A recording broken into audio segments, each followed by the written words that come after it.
이렇게 뜻깊은 자리에 말씀을 나누게 되어서 감사합니다.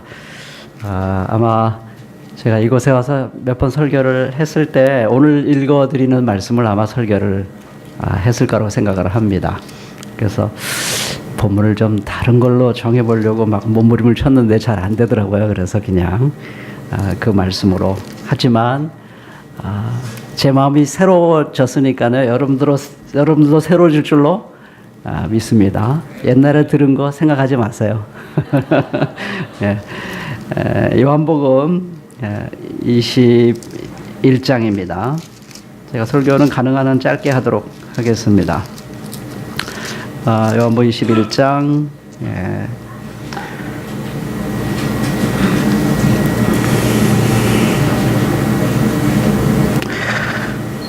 12절부터 23절까지 제가 읽어드리도록 하겠습니다. 요한복음 21장 12절부터 23절입니다. 예수께서 이르시되 와서 조반을 먹으라 하시니 제 아들이 주님이신 줄을 아는 고로 당신이 누구냐 감히 묻는 자가 없더라. 예수께서 가셔서 떡을 가져다가 그들에게 주시고 생선도 그와 같이 하시니라. 이것은 예수께서 죽은 자 가운데서 살아나신 후에 세 번째로 제 아들에게 나타나신 것이라. 그들이 조반 먹은 후에 예수께서 시몬 베드로에게 이르시되 요한의 아들 시몬아 내가 이 사람들보다 나를 더 사랑하느냐 하시니 이르되 주님 그러하나이다. 내가 주님을 사랑하는 줄 주님께서 아시나이다. 이르시되 내 어린 양을 먹이라 하시고 또 두 번째 이르시되 요한의 아들 시몬아 내가 나를 사랑하느냐 하시니 이르되 주님 그러하나이다. 내가 주님을 사랑하는 줄 주님께서 아시나이다. 이르시되 내 양을 치라 하시고 세 번째 이르시되 요한의 아들 시몬아 내가 나를 사랑하느냐 하시니 주께서 세 번째 내가 나를 사랑하느냐 하심으로 베드로가 근심하여 이르되 주님 모든 것을 아시오매 내가 주님을 사랑하는 줄 주님께서 아시나이다. 예수께서 이르시되 내 양을 먹이라. 내가 진실로 네게 이르노니 네가 젊어서는 스스로 띠뛰고 원하는 곳으로 다녔거니와 늙어서는 네 팔을 벌리리니 남이 네게 띠띠우고 원하지 아니하는 곳으로 데려가리라. 이 말씀을 하시면 베드로가 어떠한 죽음으로 하나님께 영광을 돌릴 것을 가리키심이로라. 이 말씀을 하시고 베드로에게 이르시되 나를 따르라 하시니 베드로가 돌이켜 예수께서 사랑하시는 그 제자가 따르는 것을 보니 그는 만찬 속에서 예수의 품에 의지하여 주님을 파는 자가 누구오니까 묻던 자더라. 이에 베드로가 그를 보고 예수께 여짜오되 주님 이 사람은 어떻게 되겠사옵나이까. 예수께서 이르시되 내가 올 때까지 그를 머물게 하고자 할지라도 네게 무슨 상관이냐 너는 나를 따르라 하시더라. 이 말씀이 형제들에게 나가서 그 제자는 죽지 아니하겠다 하였으나 예수의 말씀은 그가 죽지 않겠다 하신 것이 아니라 내가 올 때까지 그를 머물게 하고자 할지라도 네게 무슨 상관이냐 하신 것이로라. 아멘.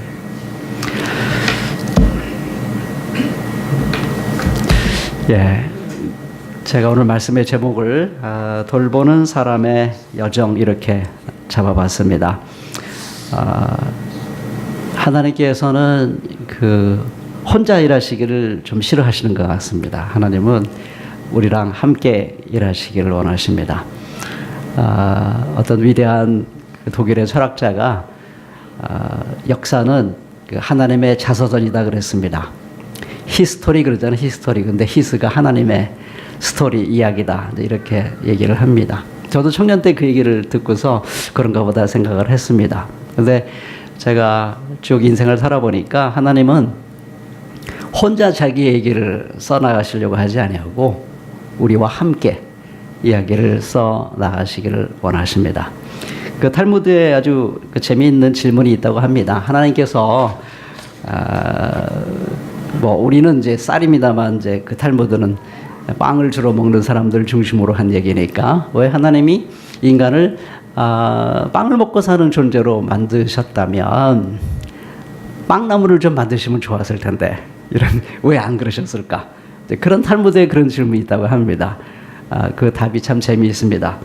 하나님은 아주 바삭바삭한 빵덩이를 내는 나무를 만드실 수 있었지만 그 대신에 곡식을 주기로 하셨고 땅에 씨를 심게 하였다. 이런 그 답이 탈무드에 나온다고 합니다.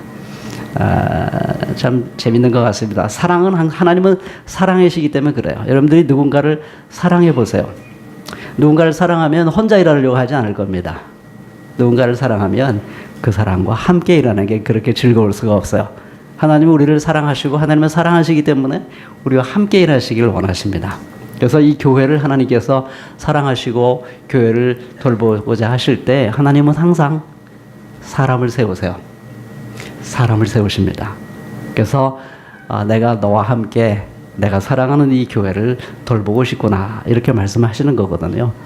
하나님이 사람과 얼마나 같이 일하기를 원하시는 걸 보면 어떻게 보면 알 수 있냐면요. 하나님은 한 사람만 있어도 좋겠다 하는 얘기를 할 때가 참 많아요. 여러분 이스라엘의 그 새로운 구원의 역사가 시작되는 것은 딱 한 사람을 통해 시작됐습니다. 아브라함 한 사람. 또 에레미야서에 보면은 한 사람만 있으면 진실하게 살고자 하는 한 사람, 정의롭게 살고자 하는 한 사람, 이 한 사람만 있으면 이 나라를 내가 망하게 하지 않겠다 이렇게 말씀하십니다. 그러니까 하나님은 한 사람만 있어도 그 사람과 함께 얼마든지 새로운 역사를 이루실 수 있는 그런 분인데 그 한 사람이 없으면 하나님은 아무것도 못해요. 한 사람이 없으면 구원의 역사가 시작이 되지 않고 그 한 사람이 없으면 나라가 망합니다.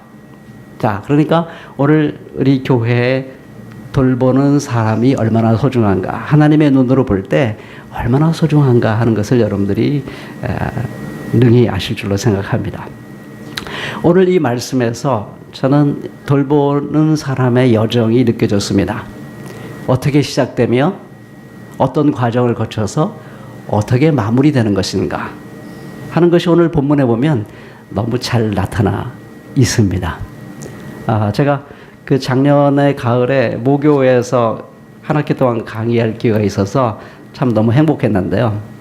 제가 이 청년 때 항상 틈만 나면 갔던 그 비석이 시가 적혀 있는 비석과 그 시 기념비하고 그리고 이렇게 예쁜 정원이 있었습니다.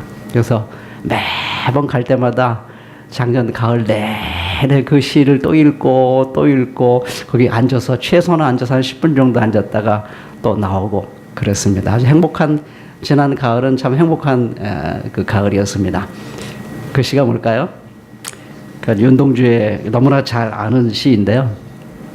죽는 날까지 하늘을 우러 한 점 부끄러 먹기를 잎새이는 바람에도 나는 괴로워했다. 이거는 윤동주가 하나님 앞에서 자기가 얼마나 나약한 존재인지 하나님 앞에서 부끄러움이 없는 그런 참 멋있는 삶을 살고는 싶은데 자기 존재가 너무 잎새같이 연약해서 바람에 이렇게 싹 스쳐만지나도 흔들리는 그런 나약한 존재인 것을 깨닫고 굉장히 괴로워했습니다. 그 영성이 사실은 깊은 거죠. 감수성이 되게 깊은 겁니다. 그런데 그런 연약한 자기를 하늘의 별이 비춰주고 있는 겁니다. 그 별에서 이 윤동주는 하나님의 깊은 사랑을 느낀 겁니다. 그래서 별을 노래하는 마음으로 이렇게 얘기하죠. 저는 이것이 돌보는 사람의 삶의 그 여정의 시작이라고 생각합니다. 그리고 두 번째로 그렇게 별을 노래하는 마음이 생기니까 이렇게 모든 이 바라보는 대상이 달리 보입니다. 그냥 스쳐 지나갔던 그런 대상들이었는데 무관심하게 바라봤던 대상들인데 모든 대상들을 가만히 바라보니까 어떤 느낌이 들었냐면 모든 죽어가는 것을 사랑해야지라는 생각을 하게 된 겁니다. 갑자기 모든 만물이 사랑스러워진 거예요. 내 옆에 있는 모든 사람들이 죽어가는 연약한 존재임을 깨닫고 이들을 내가 사랑해야 되겠다라는 마음을 먹는 겁니다. 저는 그게 돌보는 사람의 삶의 가장 핵심적인 내용이라고 생각합니다. 그리고 나한테 주어진 길을 걸어가야겠다. 나한테 주어진 길을 걸어가야겠다. 이것은 다시 말하면 십자가의 길인 것입니다. 왜냐하면 그 마지막 구절이 이렇게 되어 있거든요. 오늘 밤에도 별이 바람에 스치운다 이렇게 되어 있습니다. 별은 하나님의 사랑, 하나님의 정의, 하나님의 진리를 얘기하는데 이 세상의 바람은 거기에 순응하지 않죠. 그래서 스쳐 지나갑니다. 괴롭힙니다. 저항합니다. 아프게 합니다. 그렇지만 나는 나한테 주어진 길을 끝까지 가리라 이렇게 결심을 하는 것이죠. 그래서 자기 삶의 마무리는 결국 이 힘겨운 세상에서 모든 것을 죽어가며 모든 죽어가는 걸 사랑하다가 나는 죽음의 길까지도 기꺼이 가리라 라고 결심하는 겁니다. 저는 이렇게 인생이란 건 이렇게 되는 거구나 하는 걸 느끼면서 제가 참 많이 자기 자신을 새롭게 하는 소중한 시간들이 되었고요. 앞으로도 저는 그렇게 다시 살아야 되겠다는 생각을 해봅니다. 자, 오늘 본문과 어떻게 연결되는가 가만히 생각해보면 이 베드로가 예수님에게 사명을 받기 전에 분명히 해야 될 것이 하나 있었습니다. 예수님이 3번이나 묻죠. 그렇죠? 베드로를 굉장히 불안하게 만들 만큼 3번이나 묻습니다. 네가 나를 누구보다도 제일 무엇보다도 어떤 것보다도 네가 정말 나를 사랑하느냐 이렇게 말하고 있는 것입니다. 예수님에 대한 예수님이 얼마나 아름다운 분이고 예수님이 얼마나 소중한 분이고 정말 예수님 없이는 내가 못 살아. 예수님에 대한 그 사랑의 마음을 예수님께서 요청하고 있는 것입니다. 이게 없으면 누군가를 돌보겠다는 생각을 하시면 안 됩니다. 이것이 시작이거든요. 예수님을 진실하게 순수하고 순결하게 사랑하는 마음을 끊임없이 재확인하고 또 확인하고 또 확인해야만 비로소 다른 사람을 돌볼 수가 있습니다. 오늘 대표기도 참 잘해주셨습니다만은 그 예수님에 대한 신실한 사랑 없이 다른 사람을 내가 돕겠다고 나서면 그 사람은 다른 사람을 돕는 게 아니라 나의 욕망을 실현해 나가는 도구로 상대를 이용할 수밖에 없게 됩니다. 그건 아주 너무 치명적입니다. 그건 예외가 없어요. 그래서 남을 돕는다고 하는 사람들이 남을 돕는 게 아니라 수많은 사람들을 아프게 하고 괴롭게 할 때가 굉장히 많은 것이죠. 그래서 정말 중요한 것은 내가 예수님을 정말로 사랑하느냐 하는 것을 항상 마음속에 새롭게 되새기는 게 중요합니다. 그런데 참 감사한 것은 예수님이 우리에게 내가 나를 사랑하냐 물을 때 그냥 우격다짐으로 네가 나를 사랑해 하네. 왜 우리 너무 부부끼리도 그러면 힘들지 않습니까? 여보, 당신 나 사랑해 안 해. 매달 콕콕 찌르면서 당신 나 정말 사랑해 안 해. 이런 의미가 아닙니다. 그러면 힘들어서 못 살아요. 그렇지 않습니까? 당신 사랑해 안 해. 이러면 정말 힘든 거예요. 예수님이 그런 마음으로 베드로에게 사실 그런 게 아닙니다. 그런 게 아니고요. 사실 베드로에게 네가 나를 사랑하냐 묻기 전에 베드로가 예수님을 사랑하지 않으면 않을 수 없도록 그 놀라운 사랑을 먼저 부어 주십니다. 길게 얘기할 수는 없습니다만은 예수님 3번 부인하고 좌절하고 절망하고 부활하신 예수님 몇 번 만났지만 마음이 안 풀립니다. 그 트라우마에서 벗어날 수가 없어요.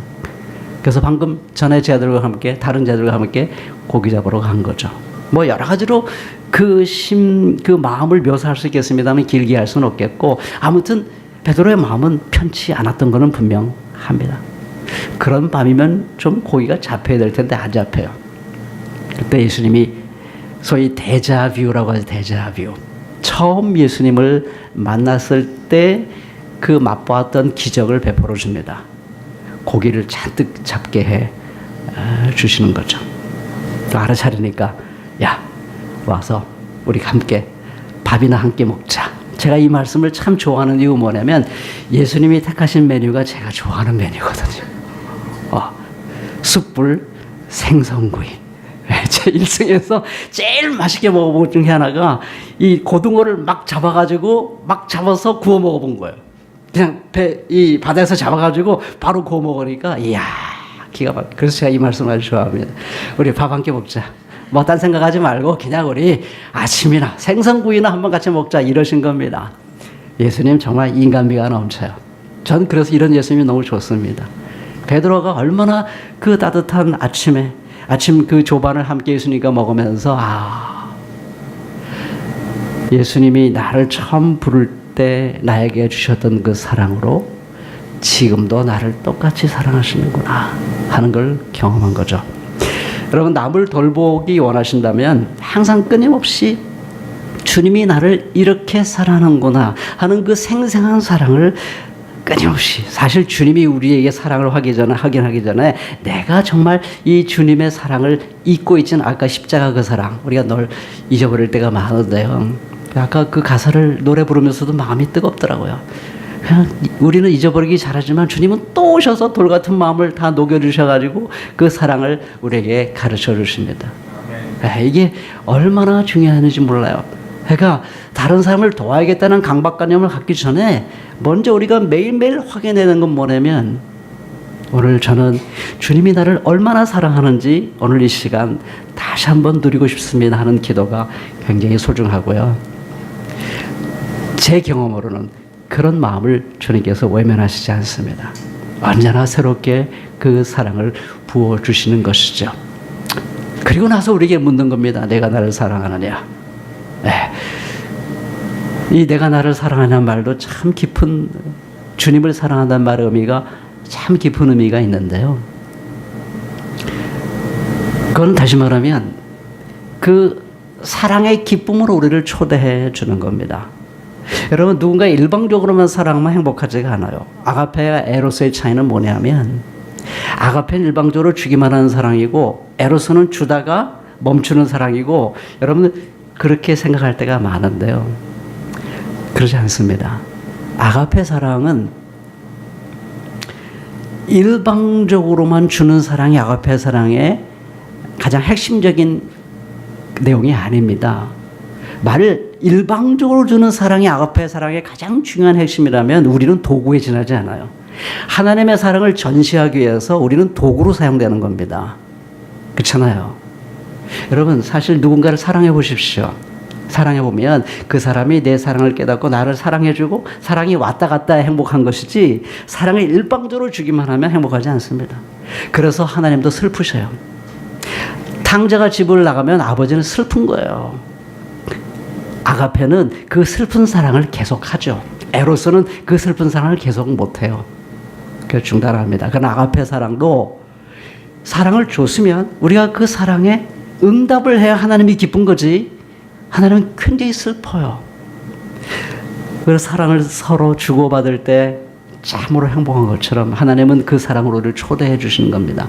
그래서 우리 항상 하나님은 나의 사랑을 필요로 하는구나 하는 걸 깨닫고 주님에 대한 사랑을 항상 고백하고, 주님이 나를 사랑하고 나는 주님을 사랑하는 그런 기쁨이 언제나 넘치길 바랍니다. 그게 사랑이 완성되는 겁니다. 사랑이 완성되는 거죠. 그리고 내가 나를 사랑하는 질문에 또 중요한 뜻이 하나 있습니다. 그거는 베드로가 그동안은 굉장히 강력한 예수님을 믿었어요. 로마우에 잡으러 왔을 때 이 칼을 쫙 뽑은 건 뭐냐면, 예수님이 내 용기를 보고 저놈들을 제압하게 그렇게 기대했던 건데 칼을 집에 꽂으라고 그랬어요. 그리고 죽으셨어요. 예수님이 너무 약해. 부활하신 예수님이 힘을 과시하지 않습니다. 부활하신 예수님이 힘을 과시하고 싶었으면 예루살렘을 가야지 왜 갈릴리를 가십니까? 제자들과 조용히 40일 동안 MT를 하셨어요. 네가 나를 사랑하냐 묻는 건 뭐냐면, 네가 약한 나를 사랑하느냐 묻습니다. 이거 얘기하려면 1시간을 얘기해야 되는데 아쉽습니다. 하나님의 약함을 모르면 그 사람은 아직 주님을 모르는 사람입니다. 사랑은 기본적으로 약한 겁니다. 사랑은 기본적으로 아주 약한 것이에요. 왜냐하면 상대를 강압하지 않거든요. 내가 마음껏 사랑을 퍼본데도 그 사람이 나를 사랑하지 않아요.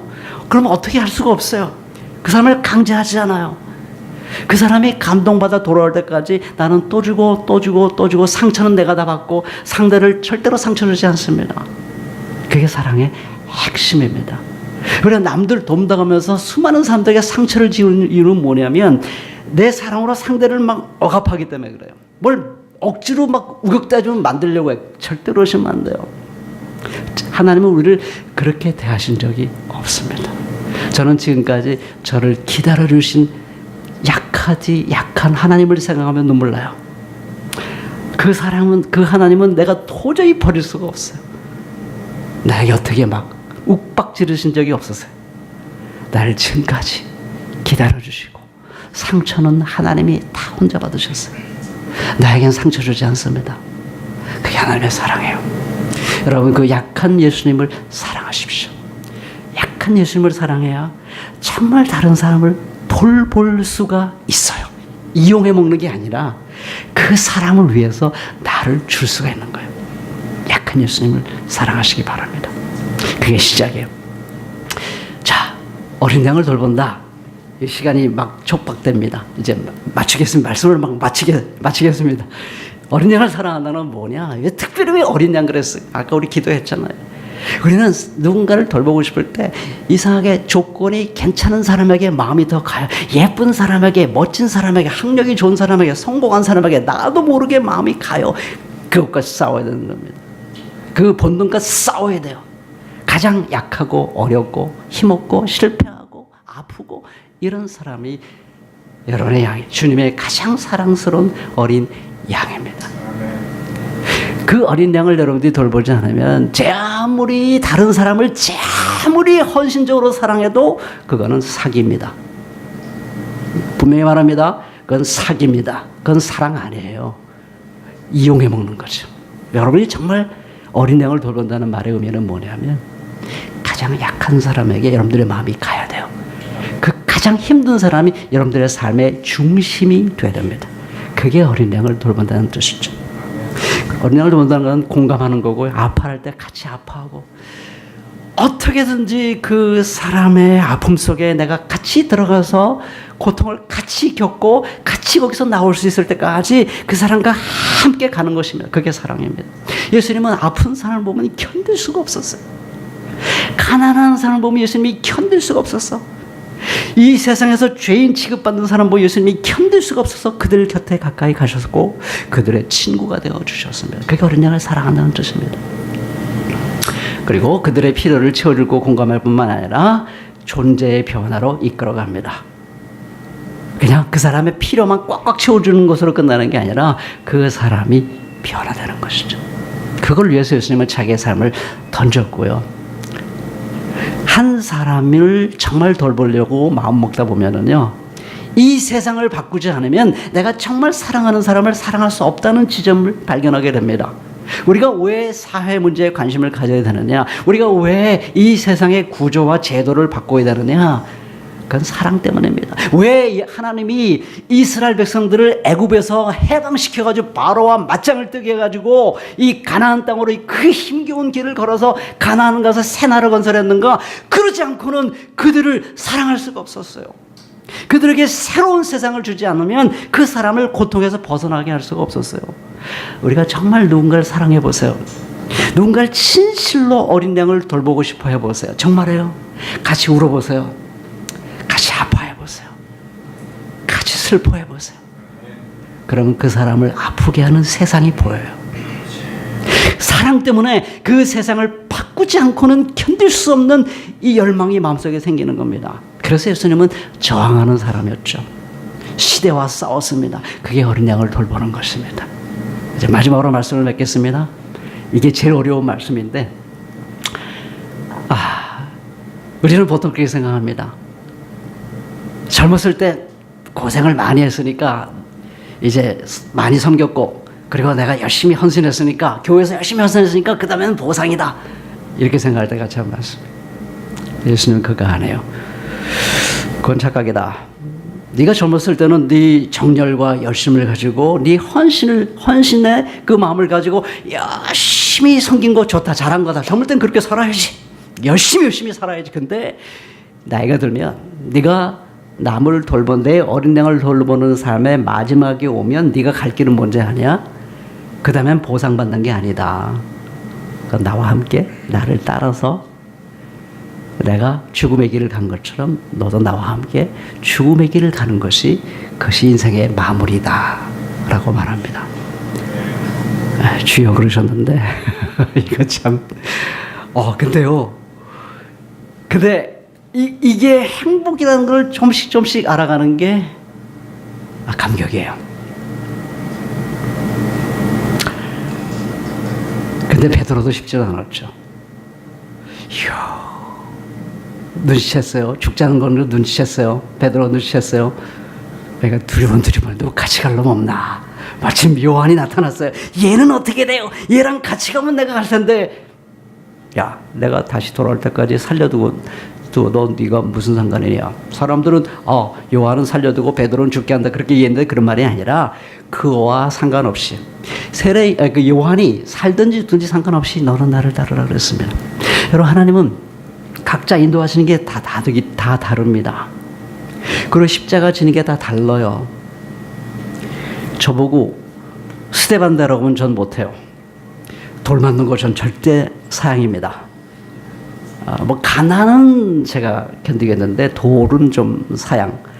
하나님은 각자에 따라서 부르신 길이 달라요. 그렇기 때문에 다른 사람과 나를 비교하면 못 갑니다. 절대로 다른 사람과 비교하지 마세요. 마지막은 그냥 주님만 바라보고 주님 손 꼭 붙들고 죽음의 길을 가는 것입니다. 근데 거기에 놀라운 행복이 있어요. 내가 주님을 위해서 열심히 일하고 교회를 막 섬기고 사람들 돕고 헌금하고 그것을 통해서 내가 보상받고자 하는 마음을 갖고 살면 인생이 행복하지 않아요. 근데 주님, 뭐 제가 스데반처럼 그렇게 뭐 위대한 순교자는 될 수 없지만 저는 그런 깜냥이 되지 않지만 그러나 저는 저대로 저에게 주어진 그릇만큼 제가 이 땅에서 모든 걸 싹 비우고 갈 수 있다면 참 좋겠어요. 아주 깃털처럼 가볍게 움켜쥐려고 하지 말고 아무것도 움켜쥐려고 하지 말고 그냥 주님께서 모든 걸 다 주고 남김없이 십자가 위에서 예수님은 아무것도 더 줄 게 없었어요. 저는 지금도 그런 생각이 들어요. 하나님의 한국교회를 바라보면서 내가 더 줄 게 있으면 좋겠는데 없구나. 이미 내가 다 줘버려서 그 사랑 기억하고 나에게 돌아오지 않겠니? 이러시는 것 같아요. 우리가 가지고 있는 것 요만큼 남기지 말고 깔끔하게 다 주고 가기로 마음 먹으면 주님께서 얼마나 가까이 다가오시는지 몰라요. 그게 행복입니다. 여기 있잖아요. 하나님이 여기 계시니까 nothing else, 다른 게 필요하지 않습니다. 여러분, 그렇게 섬기시면 돌보는 여정을 잘 마치시는 겁니다. 예수님 사랑하시고 어린 양 잘 돌보시고 주님 손 꼭 붙들고 죽음의 길을 걸어가시는 좋은 일꾼들 되시기를 주님의 이름으로 축원합니다. 기도하시겠습니다.